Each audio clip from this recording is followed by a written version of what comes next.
Elon Musk প্রযুক্তি জগতের এই দনকবের এবার সরাসরি রাজনীতির ময়দানে নামতে চাইছেন। ঘটনার সূত্রপাত তার এক বক্তব্য থেকে, তাও আবার প্রেসিডেন্ট ডোনাল্ড ট্রাম্পের বিরুদ্ধে, যাকে তিনি একসময়ে সমর্থন করেছিলেন। সম্প্রতি যুক্তরাষ্ট্রের কংগ্রেসে উত্থাপিত একটি বিল নিয়ে এই ঘটনার সূত্রপাত। বিগ বিউটিফুল বিল নামের ওই বিলটি রিপাবলিকান ও ডেমোক্রেট উভয় দলের একাংশের সমর্থনে সামনে আসে। আর এখানেই ক্ষোভ প্রকাশ করেন টেসলা ও স্পেস এক্সের প্রধান নির্বাহী ইলন মাস্ক।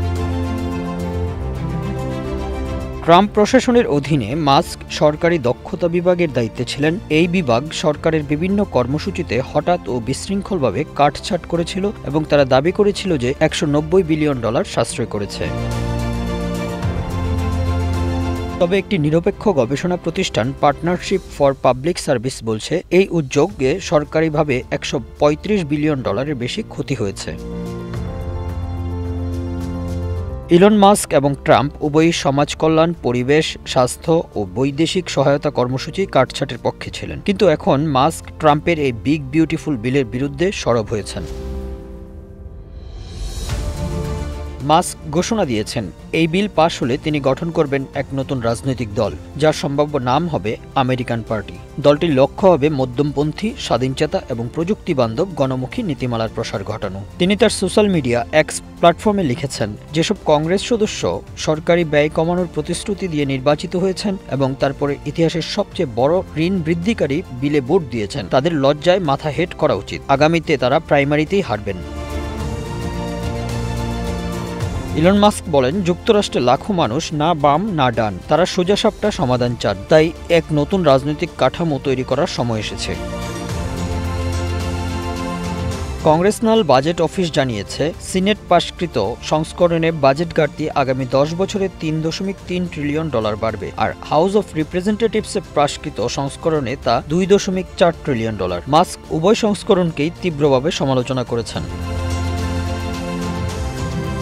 তিনি শুধু বাজেট ব্যয়ের জন্যই নয়, ইলেকট্রিক গাড়ির উপর ভর্তুকি কমিয়ে দেওয়ার কারণেও ক্ষোভ প্রকাশ করেন। মাস্কের ভাষায়, এই বিল ভবিষ্যতের শিল্পগুলোকে ধ্বংস করে অতীতের শিল্পগুলোকেই বরং প্রণোদনা দিচ্ছে।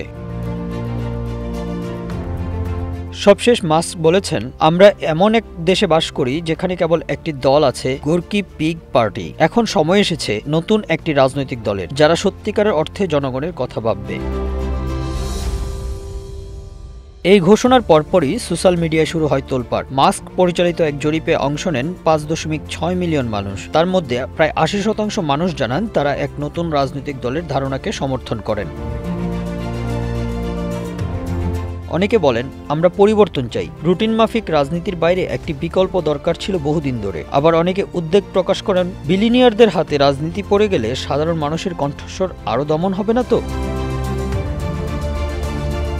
তবে বিশ্লেষকরা বলছেন, মার্কিন যুক্তরাষ্ট্রে একটি তৃতীয় রাজনৈতিক দল গঠন করা সহজ নয়। প্রতি অঙ্গরাজ্যে আলাদা আলাদা আইনি কাঠামো, ব্যালট অ্যাক্সেসের নিয়ম, বিশাল আর্থিক খরচ এবং গণসংযোগ, সব মিলিয়ে এটি একটি দীর্ঘমেয়াদী ও জটিল প্রক্রিয়া।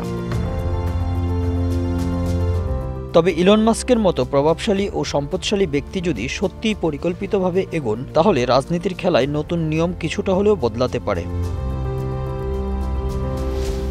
তাহলে প্রশ্ন আসে, এটা কি মাস্কের বাস্তব রাজনৈতিক পরিকল্পনা, নাকি কেবল রাজনৈতিক চাপে কৌশলগত এক ধরনের হুমকি? বহুজন বলছেন, তিনি হয়তো রিপাবলিকান পার্টির একটি অংশকে চাপে ফেলতেই এই ঘোষণা দিয়েছেন, যাতে তারা বিতর্কিত বিল থেকে পিছিয়ে আসে। Bangla affairs, news desk.